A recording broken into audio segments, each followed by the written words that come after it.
Seguimos falando de Congresso Nacional. Líderes de 13 partidos divulgaram na Câmara, logo após essa bagunça toda da CCJ, uma nota em apoio à aprovação da reforma da Previdência, mas defenderam modificações no texto enviado pelo Palácio do Planalto.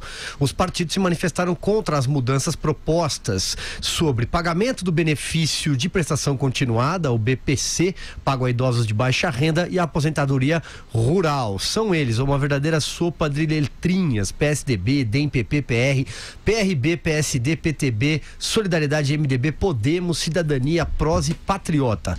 Juntos, essas bancadas somam 291 deputados. A oposição, praticamente no mesmo horário da manifestação a favor da reforma, líderes da oposição, PT, PSOL, PCdoB, PDT e Rede, lançaram um manifesto conjunto contra as mudanças na aposentadoria. Vamos lá então, Vera. Silvio, somando esses 291 dos partidos a que você se referiu, e eu não me lembro se você leu o MDB, que está na nota também, o Baleia Rossi também assinou, e a oposição, você tem a quase totalidade do Congresso Nacional, de um lado os que são contra a reforma e de outros os que estão propondo uma alteração na reforma. Ao propor essa alteração, eles estão dizendo, olha, nós estamos dispostos a aprovar a reforma, mas queremos ser ouvidos, queremos negociar. Hoje eu conversei com uma pessoa que me relatou todo esse vai e vem na negociação com o Rodrigo Maia e remontou lá atrás, antes da eleição para a presidência da Câmara.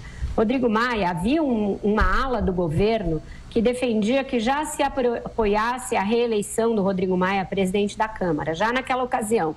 Por quê? Porque ele se dispunha, uma vez eleito, com o apoio do governo, o apoio do PSL, o apoio do governo, a encaminhar rapidamente na comissão especial uma emenda aglutinativa do governo àquela já aprovada no governo Temer. O que isso significa? Significaria queimar etapas. Queimaria, por exemplo, essa etapa da CCJ, faria com que a emenda do Temer fosse adaptada à do Bolsonaro, à do Paulo Guedes. Mas isso não foi feito e aí ele, para se eleger, contou com a oposição e com isso a reforma retrocedeu algumas casas. Mas o Maia continuava, pelo menos até esses episódios, a ser um aliado pró-reforma. Ele tem uma interlocução direta muito rápida, muito boa, ele fala diariamente, várias vezes ao dia, com o ministro Paulo Guedes, por exemplo, mas segue sendo tripudiado, bombardeado.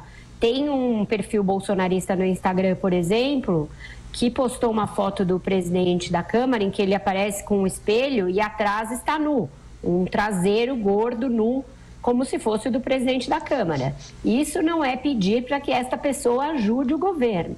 Mas o Ministério da Economia, Rogério Marinho, Paulo Guedes, eles mantêm uma interlocução com o Rodrigo Maia a despeito dessas dificuldades políticas. Perguntei a várias fontes com as quais eu conversei, tanto no governo quanto no Congresso. Vai haver uma conversa do Bolsonaro com o Rodrigo Maia para desanuviar o ambiente? Dizem que não há ambiente para isso no momento, que a desconfiança é mútua, que ao mesmo tempo que o Maia se queixa dessas questões, o Bolsonaro reage com o tipo de coisa que é o seguinte: eu sei o que é ser atacado, eu levei uma facada e nem por isso eu fico de mimimi, eu não ataquei ninguém, mas o senhor deixou que acontecesse isso nas redes sociais, mas eu não controlo as redes, que a conversa dele é sempre muito reativa quando cobrado a respeito da responsabilidade do governo para manter boas relações com o presidente da Câmara. Em relação a essa mudança proposta pelos partidos, que é a seguinte: não vamos aceitar que seja desconstitucionalizada a questão da Previdência, que seja tirada da Constituição para facilitar futuras mudanças. A equipe econômica não achou ruim essa mudança, ela acha que tudo bem, que é algo que é possível de negociar. E da mesma forma, outras duas questões que devem ser retiradas do texto, aí, mais por pressão da oposição, mas também porque setores do Centrão concordam, que é retirar o benefício de prestação continuada e aposentadoria rural, também não desagrada de todo a equipe econômica. Eles dizem que, no primeiro momento, até se ganha dinheiro com isso, se economiza mais, porque a mudança no benefício faria com que se gastasse mais no primeiro momento, mas resolveria um problema de longo prazo. Então, essas duas mudanças não tiram o sono da equipe econômica por hora, Silvio. Diga lá, Carlos Andreasa, você agora.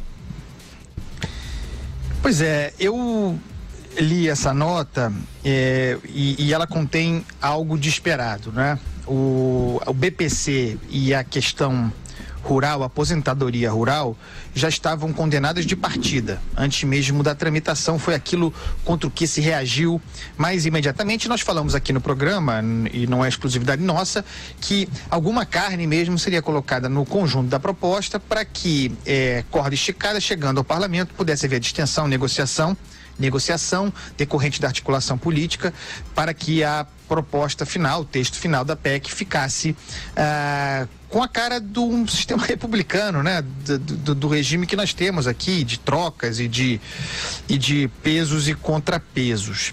No entanto, a desconstitucionalização, que eu considero muito importante, porque significa um mecanismo de simplificação para futuras reformas da Previdência, para futuras mexidas no sistema previdenciário, não estava entre as bandeiras criticadas inicialmente.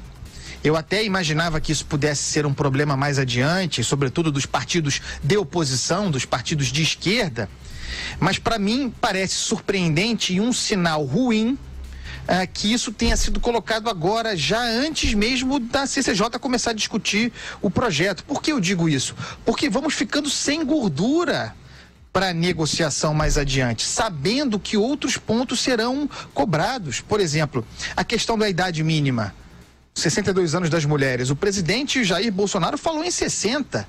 Será que esse 60 não vai ser cobrado pela Câmara? E sendo cobrado, não virá também uma redução da idade dos homens?